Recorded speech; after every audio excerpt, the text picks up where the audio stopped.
I am a 32 years old female, and I was raised Mormon, but I'm not now, nor do I follow any other religion. My mom is still very much in the cult.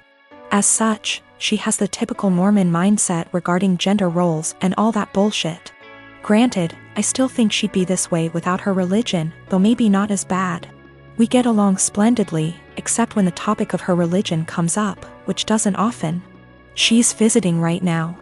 I don't see her in person much, but she came down for my birthday. It's also important to note that I have 2 sons. My 5-year-old has a mohawk. My 3-year-old has shaggy, shoulder-length hair. He's never had a haircut for a multitude of reasons, none of which would even be asked if he were a girl. Not long after she got here, she started going in on his hair. This is not the first time she's given her opinion on it. Why don't I cut it? Don't I want to prevent him from being bullied? Or from people thinking he's a girl? Because he hasn't asked and I want it to be his choice. Because he acts like I'm murdering him when I brush his teeth and hair. Because he also flails around like he's having an exorcism, so imagine that with a pair of scissors. Because if someone sees long hair and assumes girl, that's on them, and a simple, he's a boy, corrects it. But mostly it's because I don't want to. She got pissed and said what she really thought, which was, well, I just don't like long hair on boys. Clearly. Yet she has no problem with my other son's mohawk. Guess that's boyish enough for her. And she said it in front of both my sons, which pissed me off. I said the first thing which came to my head, which was, if you have a problem with long hair on boys, I suggest you take it up with your Lord and Savior Jesus Christ. You can start by asking him to get a haircut. Call John the barber. Bruh. If looks could kill, I'd be in outer darkness right now. She steeped in her anger for a while but didn't say anything else. She hasn't changed her opinion, nor will she. But I don't think she wants to get roasted again either, so she won't bring it up anymore. I feel like we're both assholes. As much as I hate her religion, that was also a low blow, and I have a tendency to speak first, regret later. Though I don't necessarily regret my words, I do regret how they made her feel. She is my mom after all. I am a hiring manager at a tech company, and I was hiring for summer internships a little while ago. We had a guy, about 19 years old, applying for a summer internship between his freshman and sophomore years of college. It was a virtual interview over Zoom because of COVID. A minute or two in, when I was introducing myself, his mom came in and introduced herself and started talking about her son's work ethic. I thought it was a little strange. I said something polite about wanting to hear from him. She just didn't get the hint and kept coming into camera frame during the interview and interrupting her son to answer questions for him. I asked a few technical questions which he seemed to answer well and then cut the interview fairly short. I thought that was all over and done with until I'd gotten an email from a woman, a month later, asking about her son's application. She seemed offended he hadn't gotten an acceptance or rejection. It bothered me. I felt bad for the kid, honestly. Way back when I was a teenager, my mom used to pull the same shit. But luckily she only did that when I was 15 and working for a day camp. Not when I was an adult applying for engineering jobs. But I felt like this poor kid was getting his chances ruined because his mom wasn't giving him the chance to apply on his own. I sent an email back saying I was not at liberty to send information about an application to anybody but the applicant.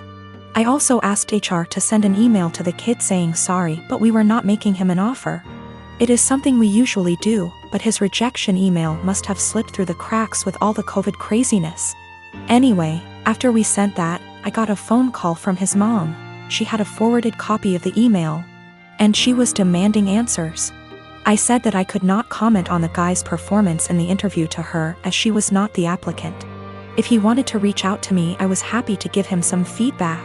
However, I could say that regardless of his performance, her presence in the interview took him out of consideration for the position. We were looking for an independent and self-driven person for the position, and for that reason, it is important to see an applicant speak for themselves, follow up themselves, etc.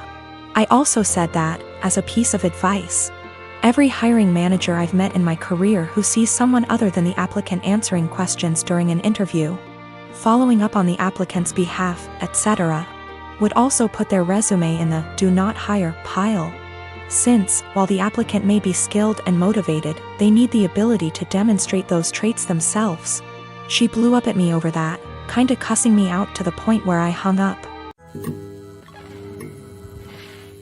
My mom is a huge Harry Potter nut. She and my dad actually met in a Harry Potter IRC, like Discord but for old people. In the early aughts got married, had kids, and from day one decided to embarrass us for life by naming us after some Harry Potter and Star Wars characters. It's honestly been hell. I have a stupid name, and since we were little my parents have forced stuff like Harry Potter, Star Wars, Marvel movies, etc. down our throats. Everything is about dragons and magic and blah blah blah. I'm so sick of it. Every birthday, every holiday, everything is just organized around fandom. So just like every Christmas, the days leading up to Christmas we have to sit down every night and watch Harry Potter movies. I can usually get away with knitting or drawing on my iPad during this, but this year my mom was like, let's just have a technology and distraction-free night every night. I arranged to go over to my friend Missy's house instead for like 2 nights. Missy's family is normal and likes things a normal amount. My mom got really mad and started talking about how it's a family tradition and how I'm basically rejecting her, and went on her whole thing about how you wouldn't exist if it wasn't for Harry Potter. I finally had it and just yelled, I don't like Harry Potter. I don't like Star Wars. I couldn't help it. I started crying because I was just so frustrated, because everything always has to be about Harry Potter, this, Star Wars, that, and now that we're all older they started doing Game of Thrones. Everything is centered around some kind of movie or TV show or book series. Just once is I want my family to band around something that doesn't have to do with media or these nerdy things. We live in Utah where we have like 5 national parks, and even though I ask every year for my birthday, well, my sister called me saying that mom was angry and to just come home and to stop with the theatrics. I told her that I'm sick of having all this old nerd stuff cramped down my throat, and just once I want to have a normal time watching normal Christmas movies and not having to pause for lightsaber battles. I have a friend from high school who has a teenage daughter that recently started having fainting spells. I remembered that my nephew had this issue as a child and texted in Messenger to ask my older sister about what they found out about him and if it sounded like my friend's daughter. I asked via text because she is pretty busy. She answered that he still has it and it's a condition he has with anxiety and it overwhelms his heart sometimes. An hour or so later she started talking, again, via text, about how her son and daughter, both young adults now, are mentally handicapped and have psychotic episodes, saying that the daughter totally made up the flea issue they had in their house and her mental issues caused her to break out in hives. This made me confused as I've been with her kids and even took my niece on vacation with us so she could ride the slides with my husband. Not my thing anymore, and she was perfectly fine.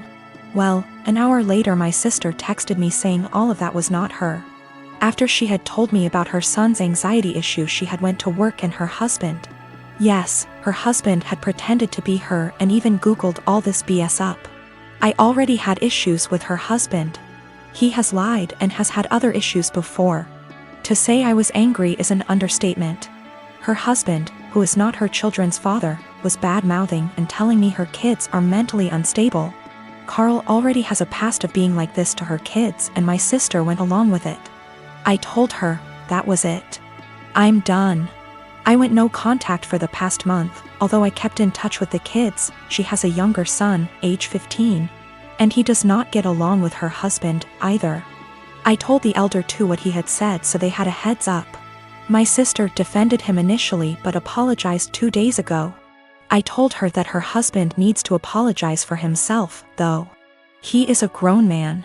Until then my kids and husband will not be attending anything outside of holidays at my mom's house, their neighbors. My mom can visit or I can visit her, but my kids will have nothing to do with her husband. Even after the apology, he will not be family to me or mine. He is deeply homophobic, drunk every time we visit, and racist. He is the reason my sister is not someone I want to raising my kids if something happened to us. My mom told me I should let it go, because family, but my husband backs me 100%. He claims he thought I knew it was him because they share a FB account. He was looking at other women's accounts and talking to them. So my sister insisted they share an account so he would not do that. Even if it were him not pretending to be my sister. He was spreading lies about two people I care for deeply.